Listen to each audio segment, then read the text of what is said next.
చేసుకుంటే చంద్రబాబు నాయుడు చెప్పిన హామీలన్నీ వస్తాయి. టీడీపీ వాళ్ళు ఎవరైనా ఇంటికాడకు వస్తే అడగాలి, మీరు చెప్పింది ఏమి చేసింది ఏమి వస్తే యాడికి ఈడికి ఇంటికూరు అంతే జిల్లా దాటలేదు.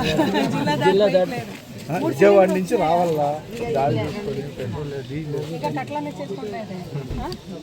మళ్ళా 18,000 ఇచ్చినారా? ఆంధ్ర అమ్మాలంట.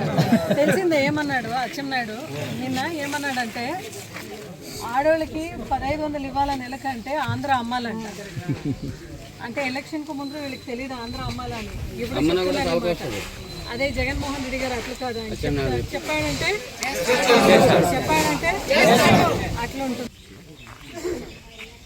నేను అచ్చెన్నాయుడు గారు మాట్లాడుతూ ఆయన చెప్పినారు, ఆడబిడ్డ నిధి ఏదైతే వాళ్ళు హామీ ఇచ్చినారో అది అమలు చేయాలంటే ఆంధ్రప్రదేశ్ రాష్ట్రాన్ని అమ్మేల్సి పడుతుంది అని అచ్చెన్నాయుడు గారు చెప్తున్నారు.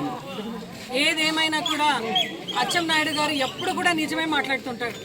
ఎందుకంటే గతంలో కూడా ఎప్పుడైతే టీడీపీ పార్టీ లేదో అప్పుడు పార్టీ లేదు బొక్క లేదన్నాడు. అంటే ఆయన నిజమే చెప్పినాడు ఆ రోజు. ఈరోజు కూడా ఆయన ఏం చెప్తున్నాడంటే ఆడబిడ్డ నిధి అనేది ఏదైతే సంక్షేమ పథకం మాట వారికి చెప్పినారో అది కూడా అమలు చేయాలంటే ఈరోజు ఆంధ్రాని అమ్మేయాలి అంటున్నారు.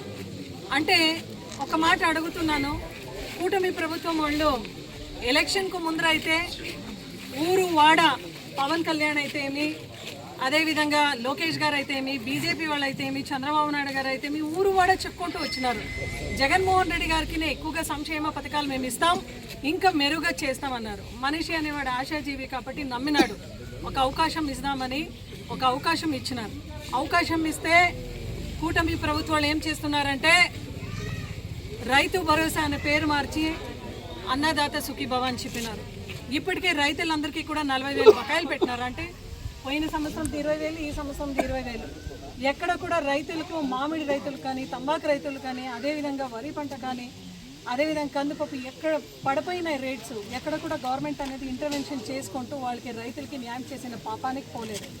అదే జగన్మోహన్ రెడ్డి గారి హయాంలో అయితే ఖరీఫ్ వచ్చింది అంటే రైతు భరోసా ఇస్తూ రైతును కాపాడుకునే ప్రోగ్రాం జగన్మోహన్ రెడ్డి గారు చేసినారు. ఎక్కడెక్కడ పంట నష్టం జరుగుతుందో అక్కడ పంట నష్ట పరిహారం ఇచ్చేస్తూ కాపాడుకునే మహానుభావుడు, రైతుల్ని కాపాడుకునే మహానుభావుడు జగన్మోహన్ రెడ్డి గారు. అదేవిధంగా చంద్రబాబు నాయుడు గారు ఏం చెప్పినారు, 3 సిలిండర్ ఫ్రీ ఇస్తానని చెప్పినారు. ఇంతవరకు కూడా ఫస్ట్ సిలిండర్కి కొంతమందికి ఇంకా సబ్సిడీ పడలేదు. ఇంకా 3వ సిలిండర్ దేవుడు ఎరుగు కానీ 2వ సిలిండర్ అరాకొరకు ఇచ్చిన పరిస్థితి చూపిస్తున్నారు. అదేవిధంగా ఫ్రీ బస్ గురించి ఎవరైనా అడిగితే చంద్రబాబు నాయుడు గారు చెప్తున్నారు, సూపర్ 6 హామీల్ని నేను అమలు చేసినాను.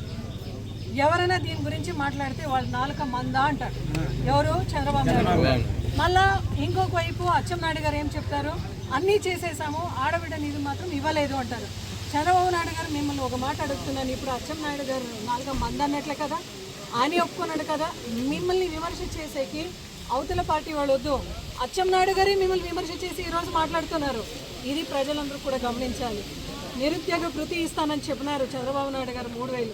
అయితే పెనుగొండలో ఇదే పరిగి మండలంలో ప్రీకాట్ మిల్ని మూసేసి చాలా మంది లేబర్స్ని రోడ్డుకి ఎక్కిన పరిస్థితి సవితమ్మ గారు చేసినారు. ఈరోజు అడుగుతున్నాను, నిజంగా మీరు న్యాయం చేసింది ఎక్కడ ఉంది అని అడుగుతున్నాను. అదేవిధంగా వాళ్ళు చెప్పినారు బీసీలందరికీ కూడా 50 ఏళ్ళకి పెన్షన్ ఇస్తామని. మా దురదృష్టం చూడండి, ఇదే జిల్లాకు చెందిన సవితమ్మ మంత్రి గారు నోరెత్తితే అబద్ధాలు మాట్లాడుతుంది. ఎప్పుడు కూడా అక్రమ డీజిల్ తోలేది, అక్రమ ఇసుక తోలేది, అక్రమ కంకర తోలేది. ఎప్పుడు కూడా దౌర్జన్యంగా వైఎస్ఆర్సీపీ పైన కేసు పెట్టేది మాత్రం మీకు తెలుసు. ఒకసారి మిమ్మల్ని అడుగుతున్నాను సవితమ్మ, నీకు నిజంగా దమ్ము ధైర్యం ఉంటే బీసీ శాఖ మంత్రిగా ఉన్నావు కదా, నువ్వు ఎప్పుడు అమలు చేస్తావని డే టు టైం చెప్పు. నీకుందా దమ్ము ధైర్యము? అయితే జగన్మోహన్ రెడ్డి గారికి ఉంది ఆ దమ్ము ధైర్యం. ఈ రోజు కూడా ప్రతి ఊర్లో మేము ఇట్లా తిరుగుతున్నామంటే కులాల అతీతంగా, మతాల అతీతంగా, పార్టీల అతీతంగా సంక్షేమ పథకాలు ఇచ్చినాం కాబట్టి మాకు దమ్ము ధైర్యం ఉంది. కాబట్టి ఈ క్యూఆర్ ప్రోగ్రామ్ని, కోడ్ ప్రోగ్రామ్ని కూడా బాబు షూరిటీ మోసం గ్యారంటీ అని మేము ఊరూరికి వెళ్తూ ఉంటే ఈడ ప్రజలు చెప్తున్నారు టీడీపీ వాళ్ళు వచ్చారంట మంచి పరిపాలన అని. వాళ్ళు ఏమైనా క్వశ్చన్స్ అడిగితే వాళ్ళంతా పరారంట.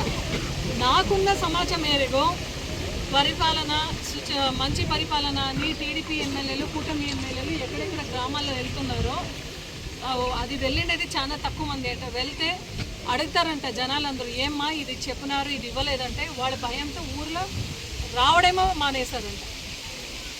మళ్ళా పవన్ కళ్యాణ్ గారు ఇంత అన్యాయం జరుగుతున్నా కూడా ఆడపిల్లలకు ఎలక్షన్కు ముందరైతే చెప్పినాడు 30,000 ఆడపిల్లలు మిస్ అయిపోయినారు అని.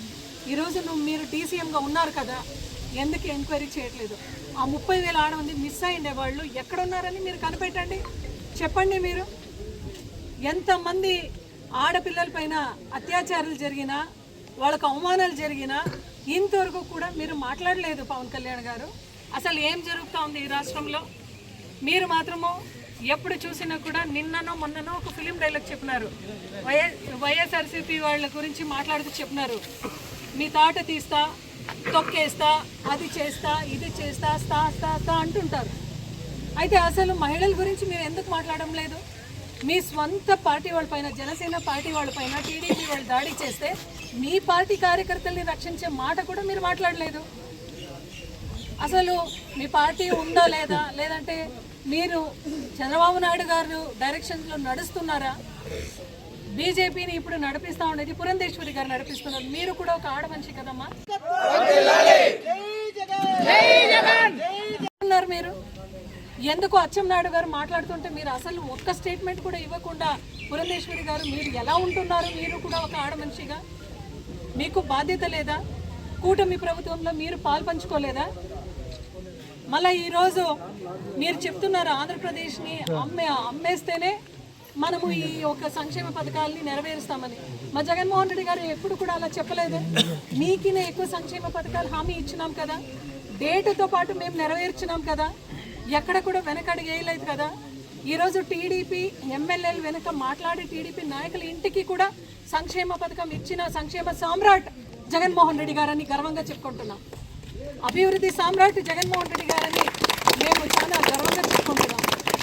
మీరు ఆంధ్రప్రదేశ్ రాష్ట్రాన్ని అమ్మేలా అంటున్నారు కదా, అమ్మేసినారు, అప్పుడే తాకట్టు పెట్టేసినారు. మీరు మొన్న ఒక డిపిఆర్ రెడీ చేసినారు, అంటే తాగే నీళ్ళని కూడా తాకట్టు పెట్టిన కూటమి ప్రభుత్వం మీకేం చెప్పాలో చెప్పండి.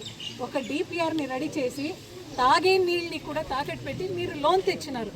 ఈ లోన్లు ఎలా కట్టారని అడిగితే ఈరోజు కూటమి ప్రభుత్వం ఏం చెప్తున్నారంటే, గ్రామీణ ప్రాంతంలో, టౌన్ ప్రాంతంలో ఎవరెవరి ఇంటికి నీళ్లు తాగుతున్నారో వాళ్ళందరికీ కూడా ఒక వాటర్ బిల్ పెట్టారంట, ఇంకా పైన వాటర్ మీటర్ కూడా కట్టాలంట. అంటే ఈ అన్యాయం ఎక్కడది అని అడుగుతున్నాను. మీరు 1,50,000 కోట్లు అప్పు చేసినారు, అమరావతి నిర్మాణం అని చెప్తున్నారు. ఎందుకు? రాయలసీమ నిర్మాణం మీకు వద్దా?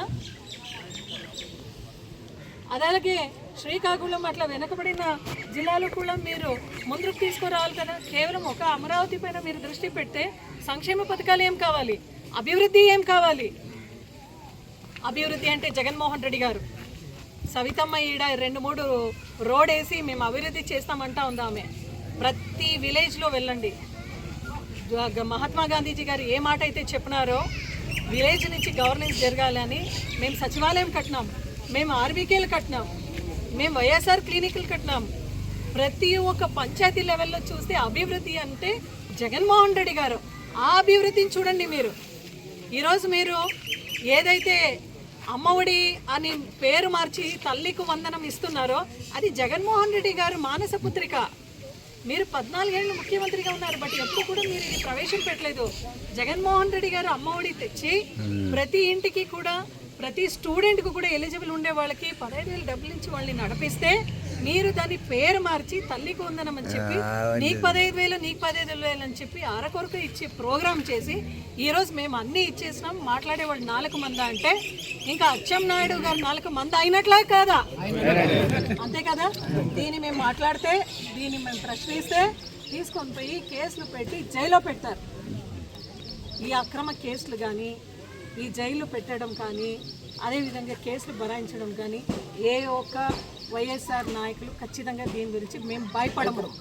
ఎందుకు భయపడమంటే మేము మంచిదే చేసినాము, మంచిదే గెలుస్తుంది అన్న నమ్మకం మనకుంది. కాబట్టి రాబోయే రోజుల్లో జగన్మోహన్ రెడ్డి గారు మళ్ళీ ముఖ్యమంత్రి అయి ప్రతి ఇంటికి కూడా సంక్షేమాలు ఇస్తూ మహిళల్ని, పిల్లల్ని, రైతుల్ని, కార్మిక కర్షక ఉద్యోగి అందరినీ కూడా నడిపించే కార్యక్రమం జగన్మోహన్ రెడ్డి గారు చేస్తారు కాబట్టి ఖచ్చితంగా ఇప్పటికైతే ప్రజలకు ఏ హామీ మీరు ఇచ్చినారో టీడీపీ, బీజేపీ, జనసేన మీరందరూ కూడా ఆ హామీలను నెరవేర్చే వరకు ప్రజల తరఫున నిలబడి ప్రజలందరికీ కూడా ఈ క్యూఆర్ కోడ్ ద్వారా ఈ క్యూఎం ద్వారా ప్రజలందరికీ కూడా వాళ్ళందరికీ కూడా మేము అవగాహన కల్పిస్తూ ప్రజల తరఫున నిలబడి వైఎస్ఆర్సీపీ పార్టీ కార్యకర్తలు, నాయకులు జగన్మోహన్ రెడ్డి గారి ఆధ్వర్యంలో గట్టిగా పోరాటం చేసి న్యాయం చేస్తామని చెప్తూ జై జగన్, జోహార్ వైఎస్ఆర్, బాబు ష్యూరిటీ, బాబు ష్యూరిటీ, సూపర్ 6,